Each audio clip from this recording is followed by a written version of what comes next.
পৃথিবীতে অদ্ভুত অনেক জাদুঘর রয়েছে, এই যেমন খাবার জাদুঘর, গাড়ি জাদুঘর, টাকা জাদুঘর, যেগুলো তাদের অদ্ভুত থিম বা অপ্রত্যাশিত সংগ্রহের জন্য বিখ্যাত। কিন্তু আপনি শুনলে অবাক হবেন, টয়লেট নিয়েও রয়েছে একটি বিশেষ জাদুঘর।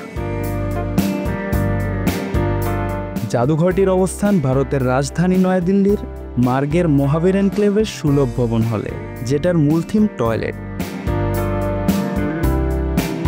জাদুঘরটির নাম সুলভ ইন্টারন্যাশনাল মিউজিয়াম অফ টয়লেট। এখানে আপনি দেখতে পাবেন 50টি দেশের টয়লেট সংক্রান্ত সংগ্রহ।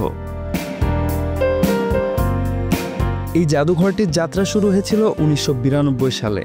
সমাজসেবক বিন্দেশ্বর পাঠক এই জাদুঘরটি তৈরি করেছিলেন। বিন্দেশ্বর পাঠকের এই জাদুঘর তৈরির পেছনে মূল উদ্দেশ্য ছিল জনগণকে স্বাস্থ্য সচেতন করা। ভারতে টয়লেটের ইতিহাস অনেক পুরনো। সিন্ধু সভ্যতার সময় থেকে আনুমানিক 2800 খ্রিস্টপূর্বাব্দে মহেঞ্জোদারোতে বাড়ির দেয়ালে শৌচাগার তৈরি করা হতো, যেখানে উলম্ব নর্দমা দিয়ে বর্জ্য ফেলা হতো। আধুনিক টয়লেট ও স্যানিটেশন ব্যবস্থার প্রচলন অনেক পরে হয়, আর 1973 সালে বিন্দেশ্বর পাঠক সর্বপ্রথম বিহারে পাবলিক টয়লেট প্রতিষ্ঠা করেন। জাদুঘরটিতে আছে 50টি দেশের টয়লেট সংক্রান্ত বিভিন্ন সামগ্রী। এগুলো প্রাচীনকাল, মধ্যযুগ এবং আধুনিক সময়ের নিরিখে সাজানো রয়েছে। কোন কালে মানুষ কেমন টয়লেট ব্যবহার করতেন এবং টয়লেটে কি কি আসবাবপত্র ব্যবহার করা হতো, সবই যথাক্রমে সাজানো রয়েছে জাদুঘরটিতে। প্রাচীনকালের টয়লেট, চেম্বার পট, ভিক্টোরিয়ান কায়দার টয়লেট থেকে আধুনিক প্রযুক্তি সম্পন্ন টয়লেট সহ বিভিন্ন ধরনের টয়লেট দেখতে পারবেন এই জাদুঘরে।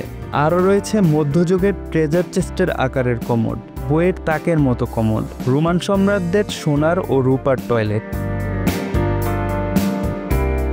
এমনকি 3200 কিংবা 2300 খ্রিস্টপূর্বাব্দে মানুষ কেমন শৌচাগার ব্যবহার করতেন তাও চাক্ষুষ করা যাবে এই সংগ্রহশালায় গেলে। এছাড়া রয়েছে টয়লেট সংক্রান্ত সচেতনতামূলক কবিতা, গল্প, ছবি, কমিক, কার্টুন সহ আরও অনেক কিছু, যা আমাদের টয়লেট ব্যবহারে সচেতন হওয়ার বার্তা বহন করে। শুনতে মজার হলেও এই জাদুঘর আমাদের একটি গুরুত্বপূর্ণ বার্তা দেয়, যা হলো পরিষ্কার পরিচ্ছন্নতা আর সম্মানের সাথে বাঁচা আমাদের সবার অধিকার। এই জাদুঘরে ঢুকতে আপনাকে কোনো টাকা খরচ করতে হবে না। এই স্থানটি আপনাকে একই সাথে বিস্মিত, অভিভূত এবং মনোরঞ্জন করবে।